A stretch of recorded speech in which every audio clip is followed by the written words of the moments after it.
Doctor.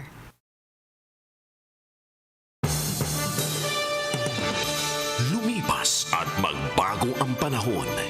Iisa at nakatatak ang kauna-unahang himpilan sa paghahatid ng serbisyo publiko at balita. Ito ang Radio Mindanao Networks. Higit 6 na dekada sa paglilingkod sa masang Pilipino. Sa Metro Manila, ito ang DZXL 558 Radyo Trabaho, ang inyong gabay sa hanap buhay. Tunay na tunay, Promdi. Mula sa DZXL 558 Studio, narito ang programang Basta Promdi, Lodi. Maghahatid ng serbisyo publiko, mga storya at balita ng bawat probinsya. Basta Promdi, Lodi. Ang programang may tunay na malasakit at puso sa bawat probinsya.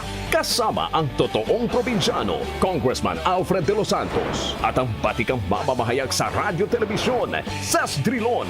Basta Promdi, Lodi. Basta Promdi. Basta Promdi. Lodi.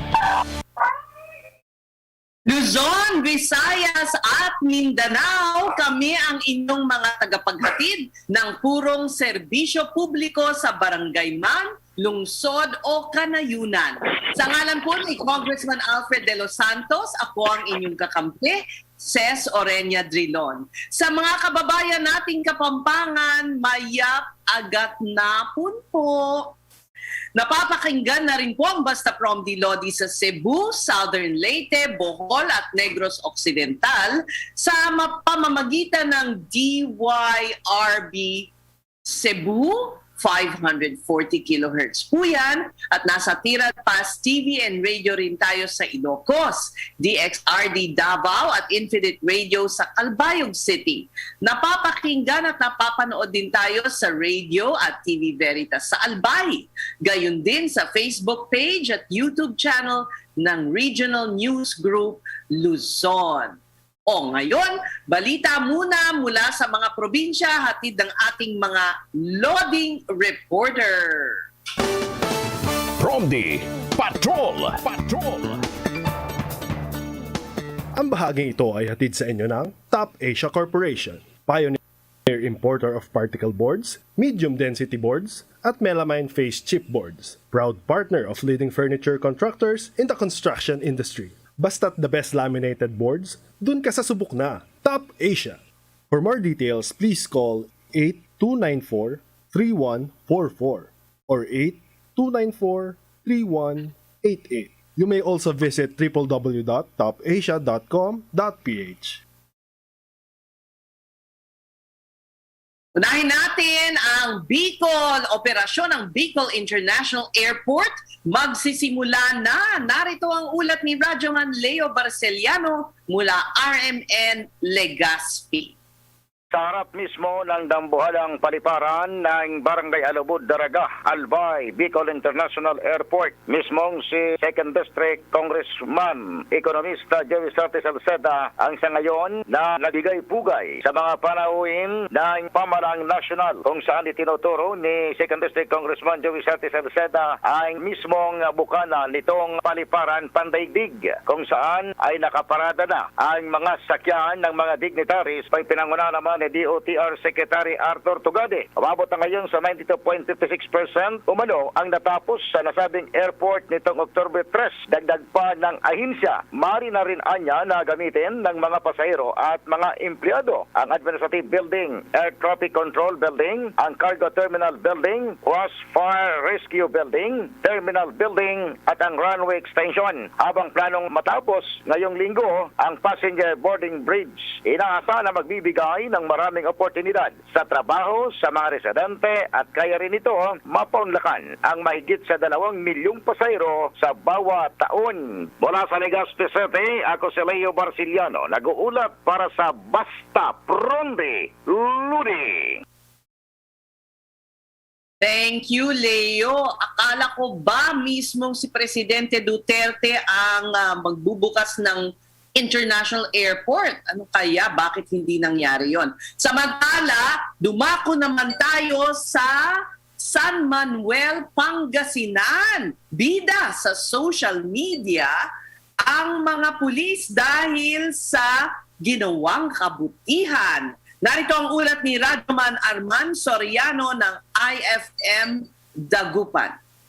Ipinakita ng Police Regional Office 1 ang malasakit sa publiko. Ito ay makikita sa isang tahanan, Sitio Tacnian, Barangay Santo Domingo, na yari sa pawid ang binigyang liwanag ng kapulisan ng San Manuel, Pangasinan. Dahil sa walang koneksyon sa kuryente, ang pamilyang nakatira nito ay madilim ang bawat gabi para sa kanila. Kaya naman upang maibsan ang suliranin na ito, naghandog ng solar lights ang puwersa ng kapulisan sa bayan. Meron itong rechargeable solar panel na maaaring ikabit sa light bulb at pwede rin itong maging flashlight. Bukod dito, nagbigay rin sila ng grocery package para sa pamilya. Isa lamang ito sa mga good deeds ng kapulisan na patuloy na nagsisilbing hindi lamang sa ligtasan ng komunidad gayong panahon ng pandemya, kundi maging sa pagkakawang gawa sa publiko. Mula sa Dagupan City, ako si Arman Soriano, nag-uulat para sa Basta Promdi, Lodi. Thank you, Arman. Oo, magandang kwento yung ibinahagi mo. Samantala, vaccination certificate pinaghahandaan ng Davao LGU. Narito ang ulat ni Radyoman Renz Barbarona ng RMN Davao. Naghahanda na ang Davao City LGU para sa vaccination certificate dito sa lungsod. Sa inilabas na anunsyo ng City Government of Davao, wala pa namang schedule pero pinapaabot nito sa OFW at international travelers na nabakunahan na ng COVID-19 na ilulunsad nila ang pagbibigay ng vaccination certificate. Ayon pa, kinakailangan lang dalhin ang LGU vaccination card, passport o government ID. Kailangan lang din antabayanan ang susunod nila na anunsyo tungkol sa nasabing aktibidad. Samantala, as of October 5, 2021, nasa mahigit 700,000 na ang nakababakuna ng COVID vaccine sa first dose, habang 600,000 na ang nakakompleto ng second dose. Patuloy naman ang ginagawang bakuna night sa Davao City para sa mga individual na gustong magpabakuna na hindi available sa umaga. Mula sa Davao City, ako si Renz Barbarona, nag-uulat para sa Basta Promdi, Lodi.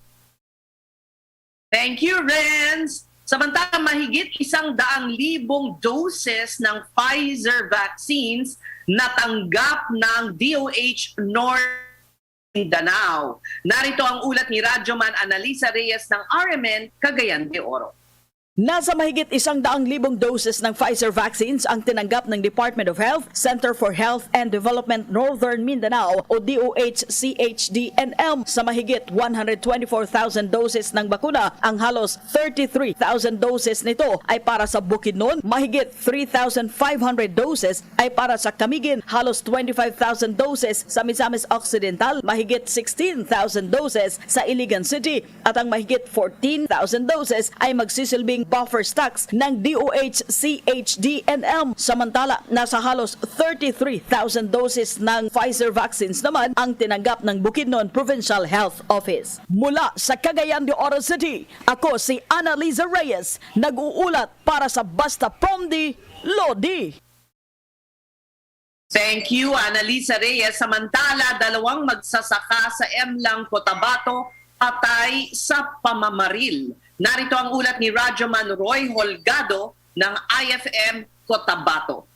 Napatay ang 2 magsasaka kabilang ang isang person with disability o PWD matapos pagmamarilin ng mga hindi patukoy ng mga suspek sa palayan, boundary ng Barangay Tibao at New Antique Blanco, Cotabato kahapon ng umaga. Kinilala sa report ng kapulisan ang mga biktima na si Rufo Angelica, 50 years old, isang PWD at residente ng Tibao Blanc. Kasama namang namatay si Simon Simpino, residente ng Green Hills, President Rojas. Sa paunang report ng tantrabaho sa sakahan ang 2 na makarinig ng sunod-sunod na putok na baril ang mga residente bago nakita ang bumulagtang katawan ng 2 biktima. Ayon naman sa amo at may-ari ng lupa na sinasakahan ng mga biktima, 6 na putok na baril ang kanilang narinig sa pinangyarihan ng insidente at nang puntahan nila ito ay nakita nitong tumatakas ang 7 salarin. Away si lupa ang tinitinang motibo ng kapulisan sa nasabing pamamaril. Mula sa Cotabato City, ako si Roy Holgado, nag-uulat sa Basta Promdi, Lodi.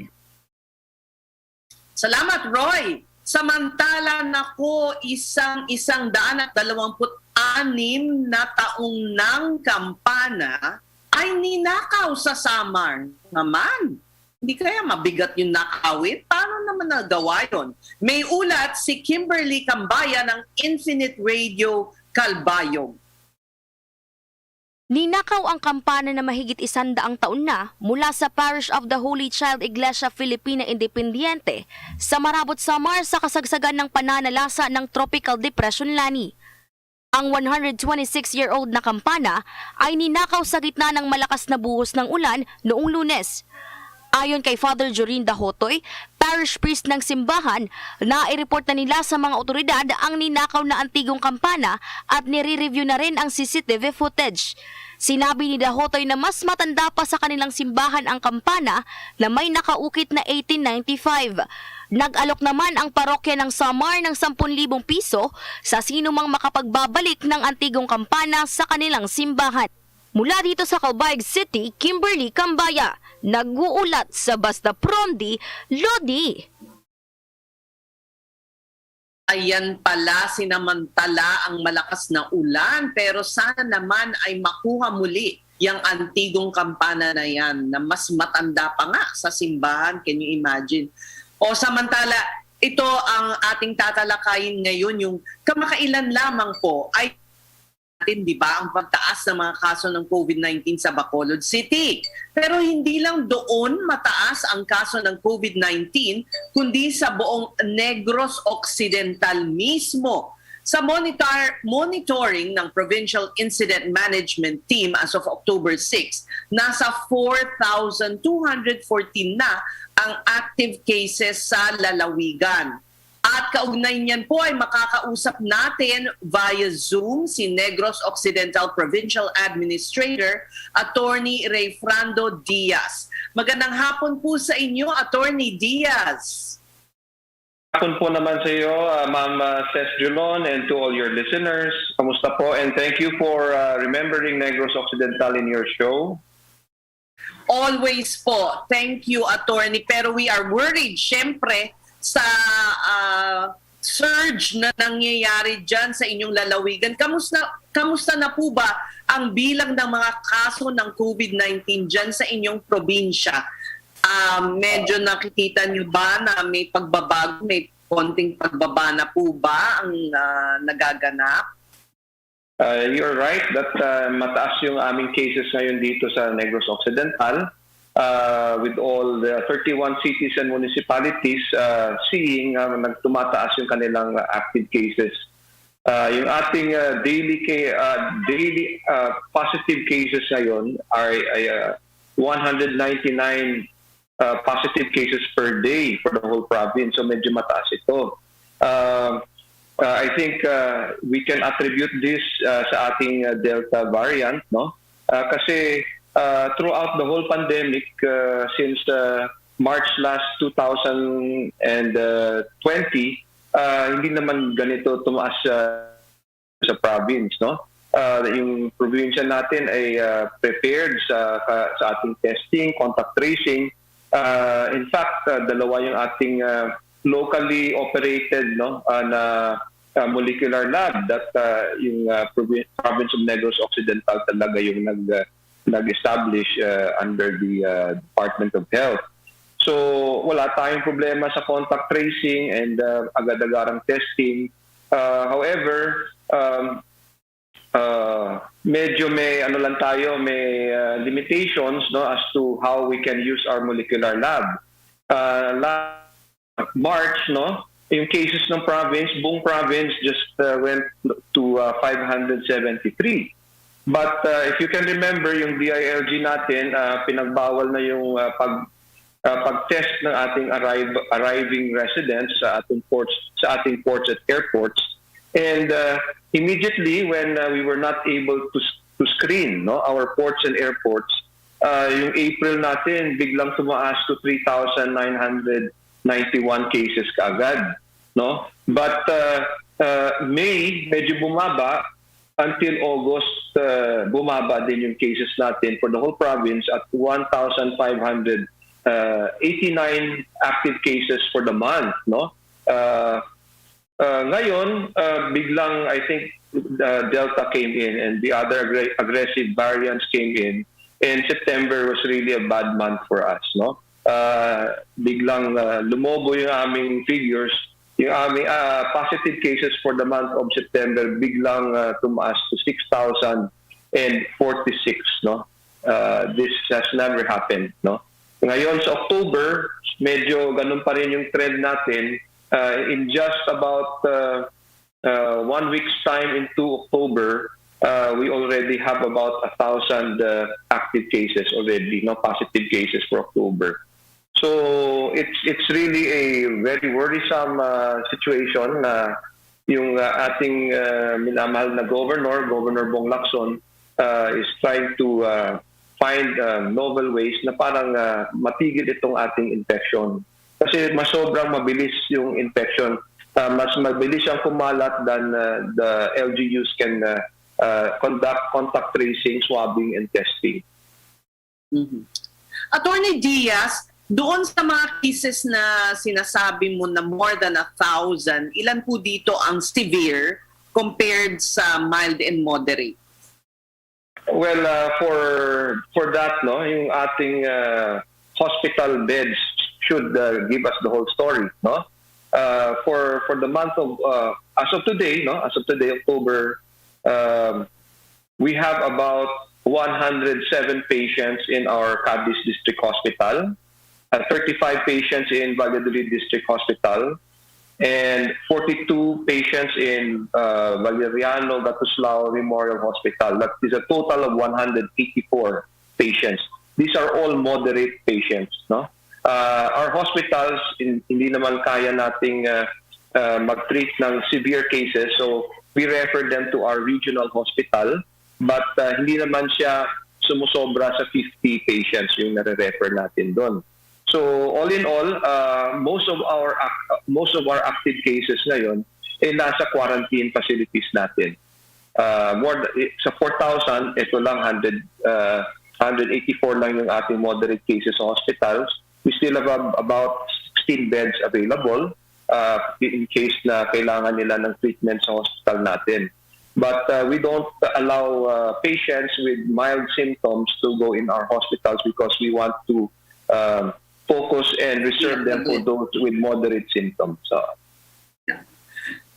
Attorney, so Bacolod is getting the brunt because Bacolod has the hospital that is where the severe are being taken in.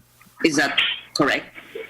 The severe patients are in our private hospital and one regional hospital under the DOH. So what is being done? You talked about novel approaches in trying to stem this Delta variant. Ang province po ba is under ECQ? We are under GCQ. Considering the fact that based on our population, mababa pa rin naman yung 4,000 active cases compared to other parts of the country. And so we are still under GCQ. And I do think that there's tumaas na yung number. And not only that, tumaas yung ating census sa ating hospitals. Never before na yung ating hospitals sa government-owned or government-run hospital ng province of Negros Occidental, napupuno to 105%, 110%. So this is just this is September, no? So we didn't think that mangyayari sa atin ito because ano na tayo, more than 1 year, 6 months na tayo sa pandemic, and we have never seen anything like this, no? Just this September, kung kailan naka 1.5 years na, tapos biglang dumating itong ganitong pangyayari, ano, attorney? Yes, ma'am. And most of these cases are really brought in by our ROFs, no? Yung overseas workers natin uuwi, no, to see their family. Dito nang galing yung ating mga Delta variant and other variants of attention na raised ng ating DOH. And usually, yung kanilang advice sa atin comes about a month late, no? Yung notice na meron na nakapasok Delta variant from our genome center is really very late. So by the time we know, marami ng nahawa rin sa kanila.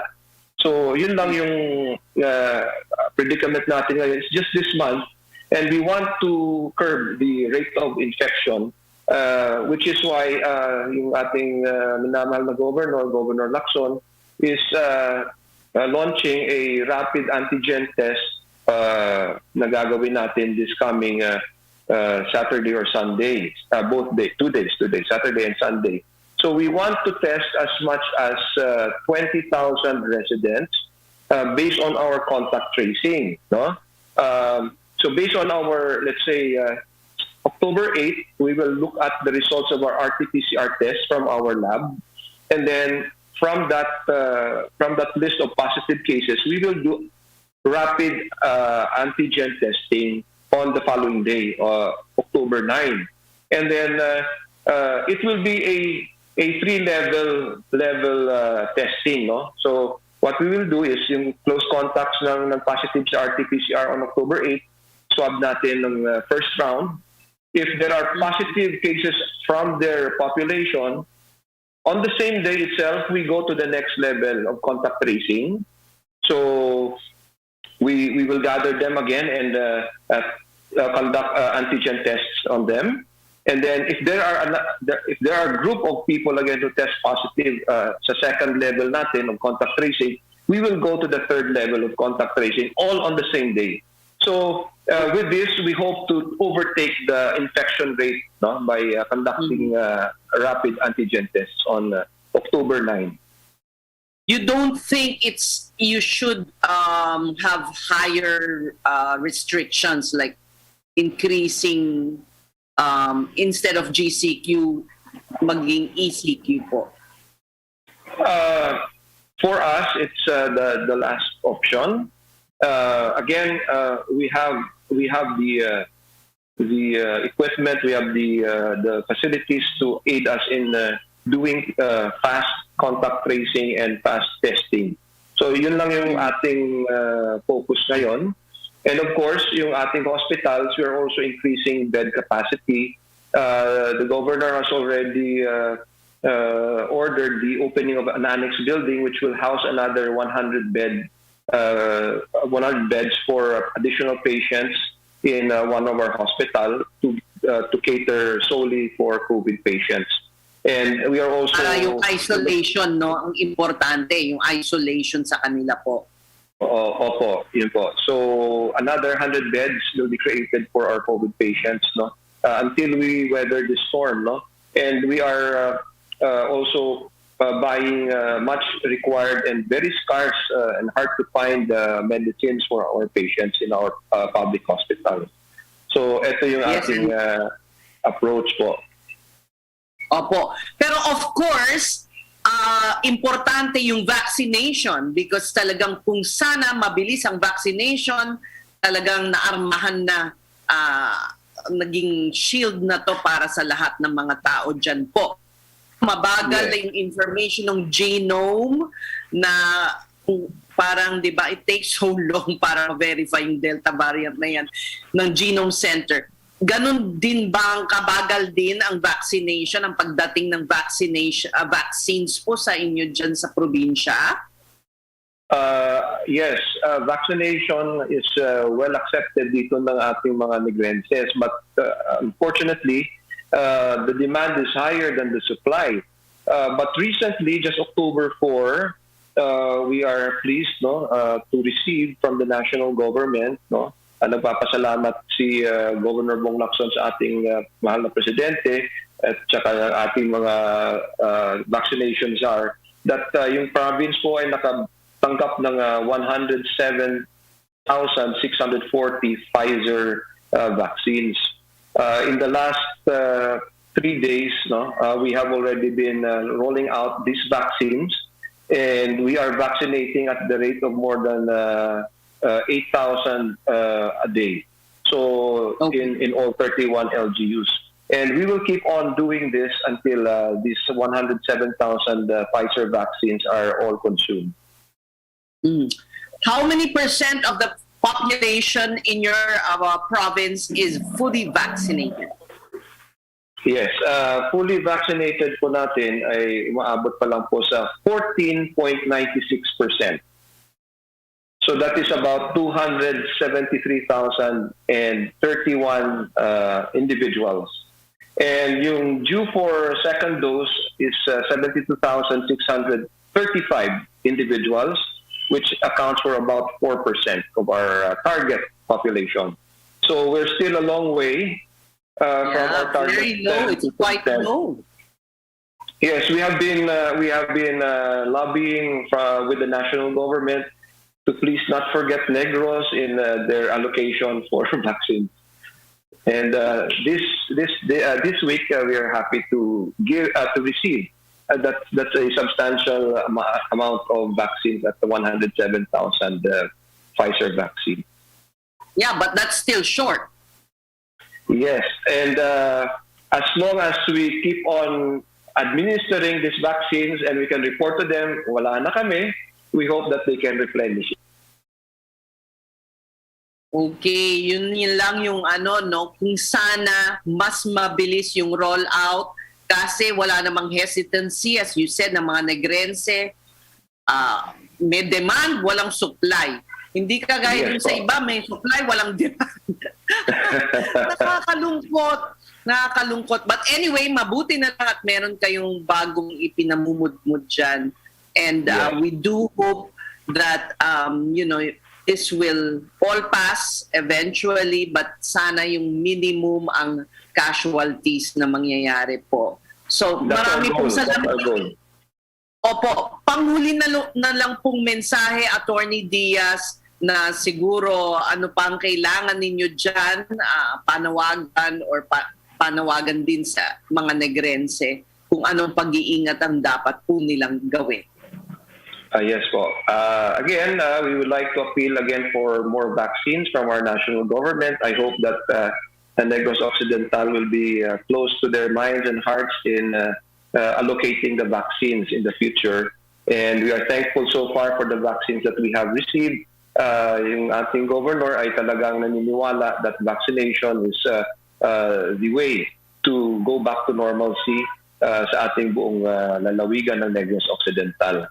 So sa atin ng mga kababayan or fellow Negrenses dito, we hope that we still adhere to protocols and that we keep ourselves safe from infection and protect also our loved ones in the process.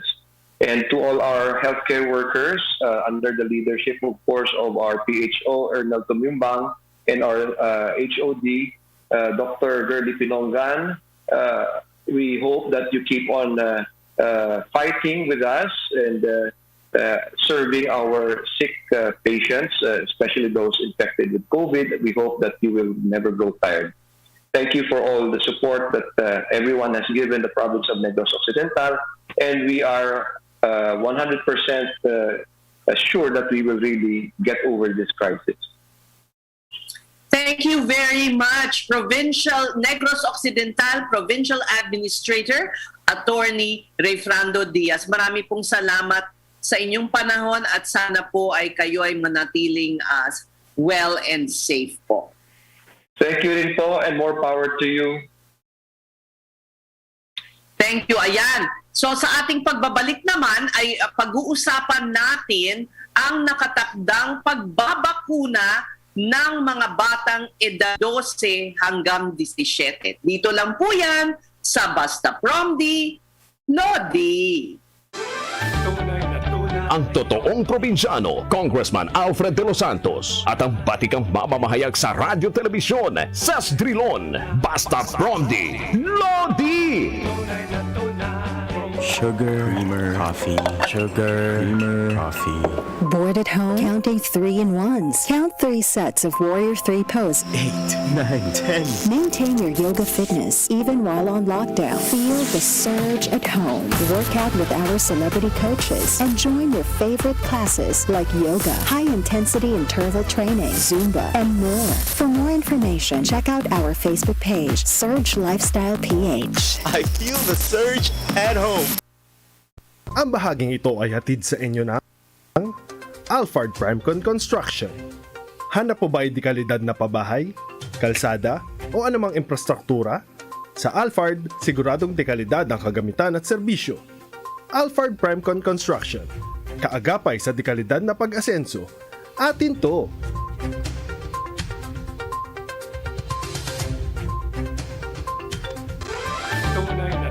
Ang totoong probinsyano, Congressman Alfred de los Santos at ang batikang mamamahayag sa radyo telebisyon sa Drilon, Basta Promdi, Lodi!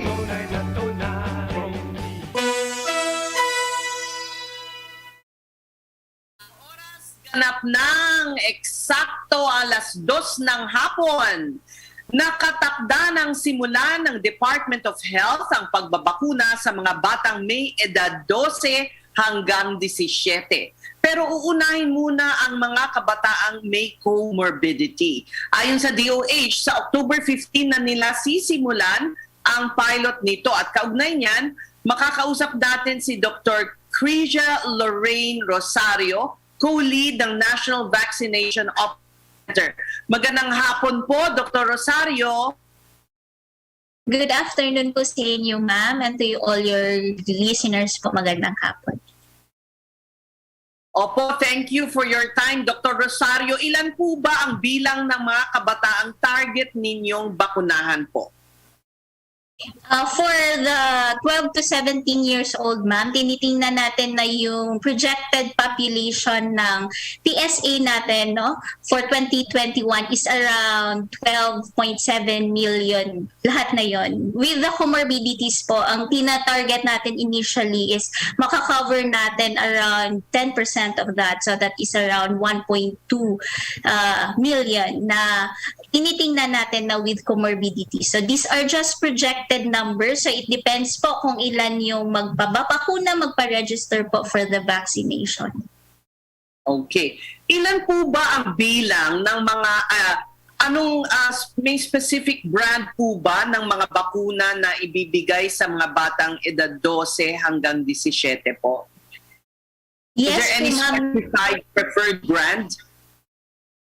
Hindi siya preferred brand, ma'am. However, ito lang yung bigyan ng Philippine Food and Drug Administration ng emergency use authorization na naka-indicate na pwede siyang gamitin sa 12 to 17. Actually, ang nakalagay, 12 years and older. So, ito yung bakuna na pwede natin gamitin. Basically po, ito po ay ang Pfizer and Moderna vaccines po. So, for the rollout po, ito lang yung dalawang bakuna gamitin natin for the vaccination ng pediatric population. Sapat po ba ang bilang ng mga bakuna? Gayong marami pa nga ang hindi pa nababakunahan, kagaya siya na katatapos lang natin makausap ng administrator ng Negros Occidental, ang 14% pa lang ang fully vaccinated sa populasyon nila. So paano po yan? Yes, ma'am. Ang tinitingnan po natin, ma'am, that's why we start small then we will expand the vaccination. No? So, tinitingnan din natin when it comes to pediatric vaccination na i-prioritize natin yung most at risk. So, nakita din naman natin, no, as stated ng WHO, they said that the risk for those with comorbidities ng pediatric population ay same doon sa adult, no? And they have higher risk compared doon sa pediatric population. So that nauna din po sila, ma'am. And of course, sa vaccine supply, no, we uphold yung recommendation ng all expert groups that we commit na enough yung supply ng bakuna para po hindi natin ma-disenfranchise yung adult population, especially din sa pagbabakuna ng senior citizens and even those with comorbidities po. So ang gagawin natin, ma'am, the vaccine cluster ay nag-assure po sa atin na by October, November, and December around 100 million vaccines that will be coming in. So nakikita natin na pwede na po tayong mag-start, but we will ensure na hindi din siya simultaneous agad para din po hindi natin disenfranchise yung bakunang ini-intend po sa adult population. So ang nakikita naman natin ngayon, we have enough supply to distribute na po. No? Ito yung sinasabi ng DOH na as much as possible, we make sure na may equitable distribution po tayo sa mga provinces and regions na so nakikita natin na mas marami nang nakakascade sa mga lugar na iyon po. So, ang priority lang muna ay yung may comorbidity pero the rest will, kumbaga, babalansehin nyo yung needs ng provinces kasi very vulnerable ang provinces. They're already suffering from the Delta variant and parang on my part po, Doc, para akong nalulungkot, sana this could have been avoided kung mabilis yung rollout ng vaccination. Yes, ma'am. We see also yung needs ng mga regions at saka mga further provinces no outside of the cities and major cities natin. And yun yung pinupush natin na as much as possible no hindi lang din ma-focus yung vaccination dito sa mga cities and major big metropolitan areas, but then we will also push for the vaccination talaga sa mga provinces at sa mga municipalities na malalayo. We saw, ma'am, na medyo konti pa lang yung nababakunahan nila and we want by October, November na equitable distribution among these areas po. Doc, meron ding mga doktor to na nagtatanong kasi wala pang ino-okay na booster ang DOH or FDA for frontliners who got Sinovac. Kasi po, well, we're not talking really of which brand is better or not. May mga pag-aaral naman talaga na yung may RMNA, mNRA, tama po ba yung ang mas mabisa? Opo. Samantala, kasi yung mga frontliner, mataas ang viral load, di ba? Ang exposure nila. And so, merong mga doktor na nagsasabi na sana ito pong mga ina-allocate na para sa mga kabataan na vaccines ay sana po meron din para sa frontliner increase their fight or to strengthen their immunity because mataas ang viral load po na kasi yung exposure po. Ano pong tugon ninyo dyan? Actually, ma'am, yung pediatric vaccination at saka yung booster vaccination, ang pagbibigay ng booster doses, ito din yung dalawang tinitingnan ng policy team natin at all expert groups. So, with the booster doses po, continuous yung pag-aaral ng policy team natin at all expert groups. Ang National Vaccination Operations Center naman ay nagsasabi if they'll give the go signal, nakahanda po kami to deploy the vaccines. No? I think what they're currently working on is yung Sinovac kasi at saka AstraZeneca yung unang na-roll out and they had with all the vaccine tayo kasi yung bansa na sobrang daming vaccine na dineploy no sa ibang bansa 2 lang 3 sa atin 7 so medyo marami siya so ang intricacy na tinitingnan is kung ano yung magmamatch na ibu-booster doon sa mga currently na nabigyan na natin like for Sinovac they're looking at the studies of Sinovac if pwede ba siyang bigyan ng mRNA or another vaccine na may platforms actually kasi walang wealth of information regarding that. May nare-receive tayo na information sa abroad, well, easier for them kasi may clinical studies na yung mRNA, yung Pfizer and AstraZeneca, yung mga yun na pwedeng i-pair. But with all our portfolios, hindi pa siya ganun kadaming information na nakikita natin to match all these portfolios with ano yung pwedeng i-third boost. And ang tinitingnan din, ma'am, is kung suitable pa ba yung binibigay natin as a booster. Kasi ang tinitingnan din natin, kung magbigay naman tayo ng third dose, this will be a second generation ng bakuna na nabigay. So kung sinasabi natin second generation, kinonsider na po yung mga variants na umiikot ngayon doon sa pag-formulate ng bakuna. So I think po yun yung pinaka-effective na ibigay na third dose rather than giving po nung existing nating mga bakuna ngayon. So yun po yung mga considerations na pinag-aaralan pa po ngayon, ma'am. Kasi ang sinasabi yung Sinovac, 6 months lang po, hindi ba, ang protection na ina-afford. 6 months from the time of your second dose. Yes, ma'am, may naririnig tayo na gano'n. But however, the all expert group, nakita nila, no, based on their studies na ito din yung part actually sa consideration nila, yung interval ng timelines kung nabigyan ka ng first dose, second dose, kailan ka pwedeng mabigyan. So they're working on it, ma'am. I think as soon as possible, they will release a policy din regarding this. Okay. Kami naman sa operations, we will roll out. Okay, that's great to know because of course it's our frontliners who are really receiving the brunt of the exposure and we want them protected. You know, sa operations po kayo, kaya hindi po na siyempre uusigin natin dyan. So we thank you so much for your time, Dr. Rosario. Marami pong salamat and hopefully talagang mas mabilis na talaga yung rollout ng mga vaccines na yan. Marami pong salamat. Thank you po, ma'am, sa inyong time and also for inviting us. Maraming salamat. Okay, susunod, kikilalanin ang isa pang Pinoy actor. Naku, talagang yan ang nagiging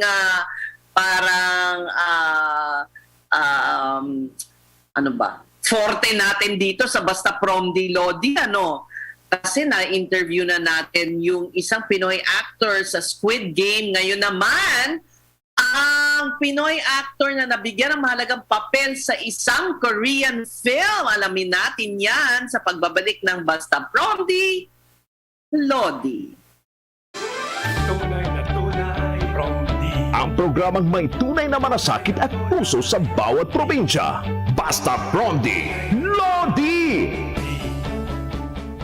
Sugar, creamer, coffee. Sugar, creamer, coffee. Bored at home? Counting 3 in 1s. Count 3 sets of Warrior 3 pose. 8, 9, 10. Maintain your yoga fitness even while on lockdown. Feel the surge at home. Work out with our celebrity coaches and join your favorite classes like yoga, high-intensity interval training, Zumba, and more. For more information, check out our Facebook page, Surge Lifestyle PH. I feel the surge at home. Ang programang ito ay hatid sa inyo ng Makapa Corporation.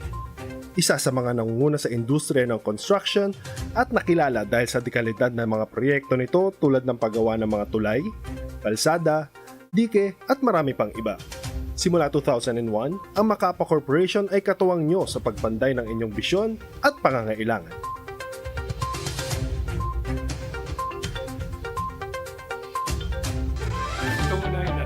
Ang totoong probinsyano, Congressman Alfred de los Santos at ang batikang mamamahayag sa radyo telebisyon sa Drilon, Basta Promdi, Lodi! Trendy! Okay, ang oras natin ay ganap ng 2:13 ng hapon. We have 12 minutes left, kaya bibilisan ko. Trending kamakailan ang Pinoy actor na napasama sa cast ng patok na Korean series na Squid Game. Pero bukod kay Chris Chan, isa pang Pinoy actor ang nabigyan din ng malaking role sa isa namang Korean movie na pinamagatang Flu, tungkol sa kwento ng kumalat na airborne disease sa South Korea. Siya si Lester Avon Andrada na nag-aral ng acting course sa South Korea at makakausap natin via Zoom si Lester. Good afternoon sa iyo, Lester. Hello. Good afternoon po. Ayan, alam mo, napanood ko yung Flu, ha? Ikwento mo sa amin ang paano ka ba napasama doon, Lester? Yes po. So, nung 2011 po, nag-apply po ako as an exchange student. I was studying in UPLB po. Then, we were sent to South Korea as exchange students po. Then, yung course ko po kasi nung college is theater arts. So, I was really into acting mula po nung pagkabata. So, pagdating ko po sa Korea, nag-take po ako ng mga theater and acting courses. And then, one time po, biglang may isang talent agent na nag-approach po sa amin because they were looking for a cast for their Korean film. Initially po, sinabihan lang naman kami na it was a very short exposure, maiksi lang yung role, 3 days lang yung shoot. And then eventually po, nag-decide ako mag-audition for the role hanggang sa, ayun po, nakuha po ako. Pinalad po kami na mapili para dun sa role. They were looking for a Southeast Asian guy na gaganap dun sa role who speak a mother tongue, a local language po. So, I had to translate my lines in Tagalog. So, after po na matanggap kami sa audition, pinatawag po ako after 2 weeks para ma-meet po yung director. Then, doon na po nag-start. Wow, what a lucky break, ha? Yes po, I was really shocked na even if I had no big exposures in the past, wala pa akong masyadong break sa acting, binigyan po ako ng chance. That's great to know. So I'm sure marami ka ng projects kasi maganda naman ang pagkaganap mo at ang dami mong speaking lines, ha? Ang dami mong ang dami mong exposure sa film. Actually, napahaba na lang po yung exposure na yon dahil the original script po na ibinigay sa akin, yun nga, tama po na 3 days lang talaga dapat yung shoot. Ang sabi po sa akin is, ikaw yung gaganap bilang carrier ng virus. So, tinanong niya ako, ng director, kung okay lang ba sa'yo yun. So, tinanong ko, I was sure that I will be speaking my language. No? Sabi ko, mukhang there will be it will create a bad impression sa Filipino. Yeah. So, sabi ko, medyo hindi po ako okay sa ganon. And then, the director was like, sige, pag-uusapan namin ng scriptwriter. We will try to discuss things. So, ayun, after 1 week po, pinabalik nila ako sa Seoul and they told me na we revise the script. So, there will be some changes. So, makita ko po yung bagong script. Mahaba na po yung exposure ko. And then, they had to get me a new visa. It became more positive. Diba? Yung portrayal mo as a Filipino became more positive.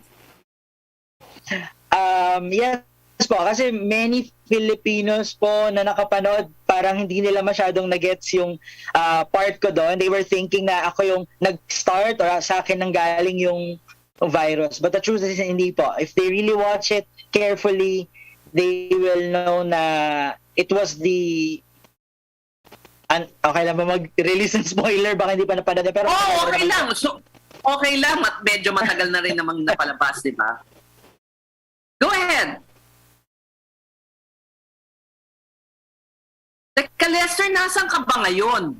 So, I am, I was the antigen carrier, the antibody carrier. Nandito ko sa house namin, sa Calamba City. So nandito ka na pala? Akala ko nasa Korea ka pa. Nakabalik na po ako kasi after nung filming ko, after nung shoot, I had to come back to finish my college degree. Then nagtrabaho na po ako, nagtayo ng business for my family. And hopefully po, if maging maganda po yung makabalik po ako ulit to South Korea kasi I really have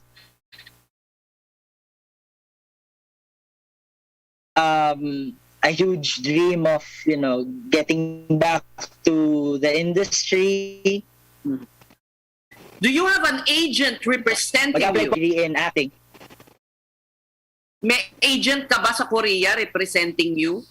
Yes po, I had a talent agent. Okay, good. Well, yeah, of course, at first, I was thinking, ay, parang ang sama naman ng parang tayong nagkakalat ng virus. In fact, the cure came from you. Yun yung maganda doon. And I'm glad that it was, now that I'm talking to you, it was your, reticence about first accepting the role na nag-amend sila nung script, di ba? Kasi syempre, right. international yung palabas, makikita tayong syempre concerned naman tayo kung paano tayo pinapakilala sa buong mundo, ano? Oo nga. That's right. Opo. Yeah. Oo, okay naman. Yun lang nga, nakapaa ka sa hindi ba malamig doon tapos nakapaa ka lang? Syempre. Sinut po yung film, summer. So medyo mainit po. Summer. Yeah. Opo.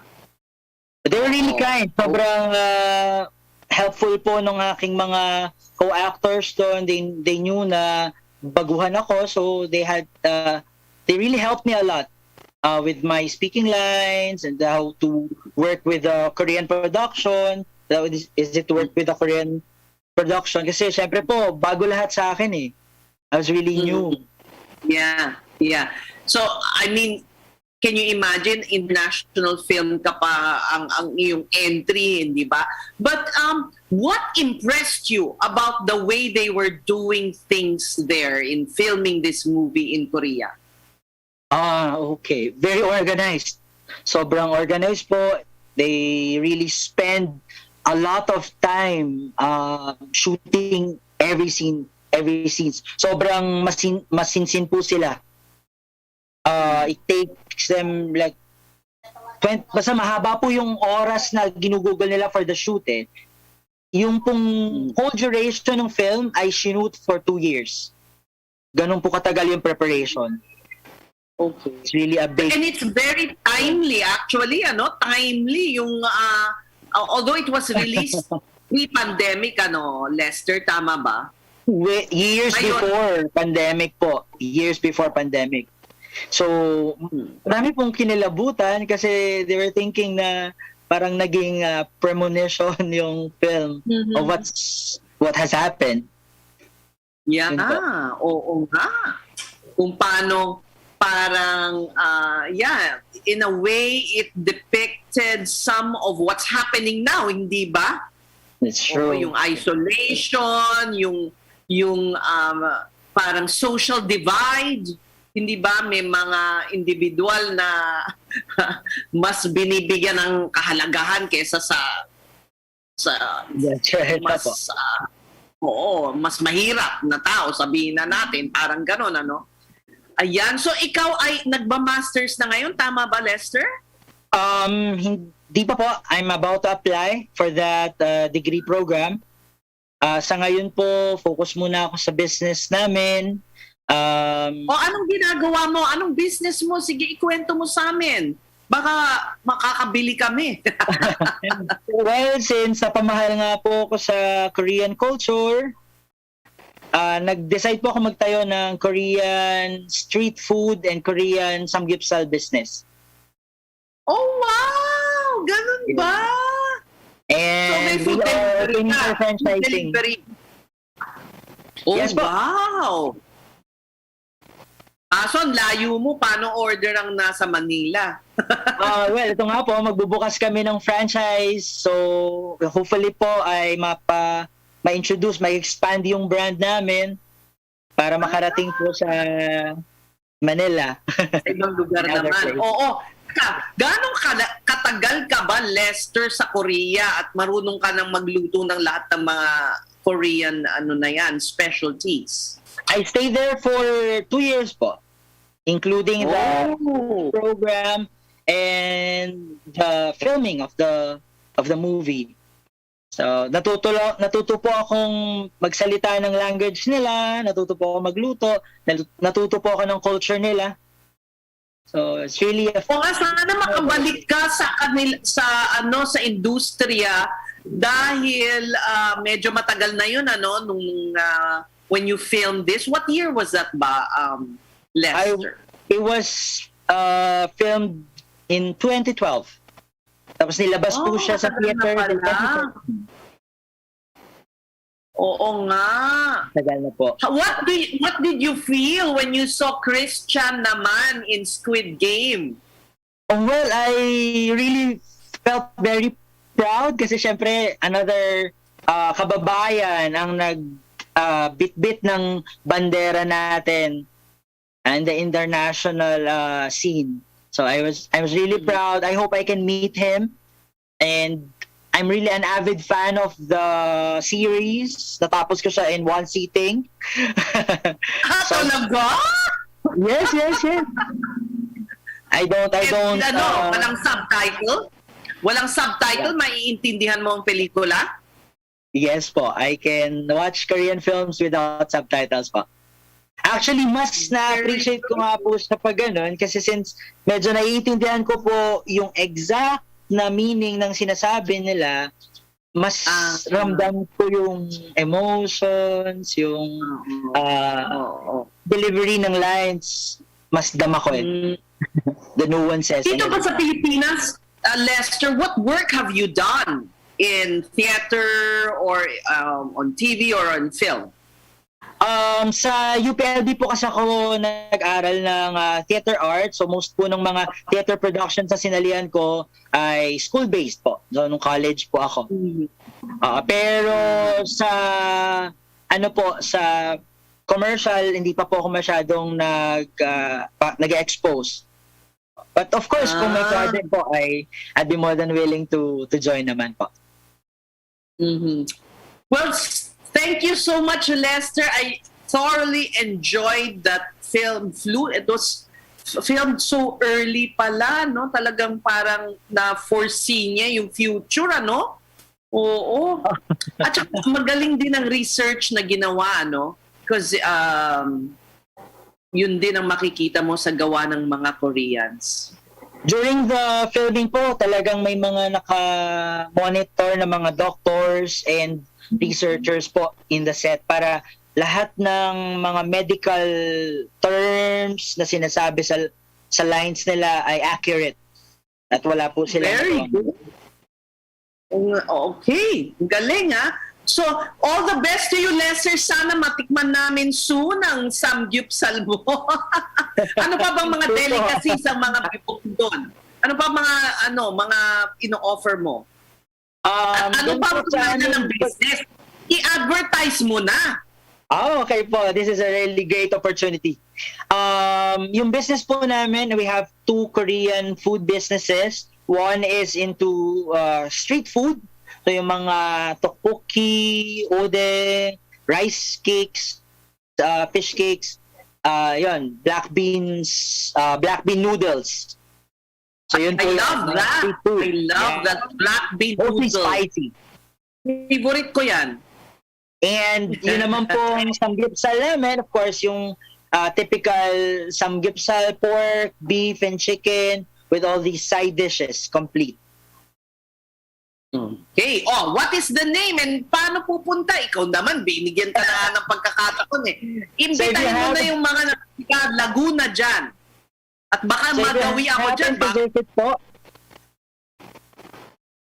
Calamba City in Laguna, please feel free to visit us at Seoul Boulevard Authentic Korean Street Food and Soulmates Korean Barbecue and Buffet. We are located in Calamba City sa town proper. So visit lang po kayo. You can search us on Waze and Google Maps. Madali po kaming ma-reach. All right, maraming salamat Lester Avon Andrada. Thank you so much po for the invitation. Thank you. 감사합니다. Oo nga, tama paano ang samida. Yeah, that's thank you. Po, ang isa na namang araw ng ating paglilingkod sa ating mga kababayan. Basta isyong Promdi, ako po ang inyong kakampi, Cesorenia Drilon. Sa ngalan po ni Congressman Alfred Delos Santos, hanggang bukas po, Isang mapagpalang Huwebes po sa inyong lahat. Ang programang may tunay na malasakit at puso sa bawat probinsya. Basta Promdi, Lodi!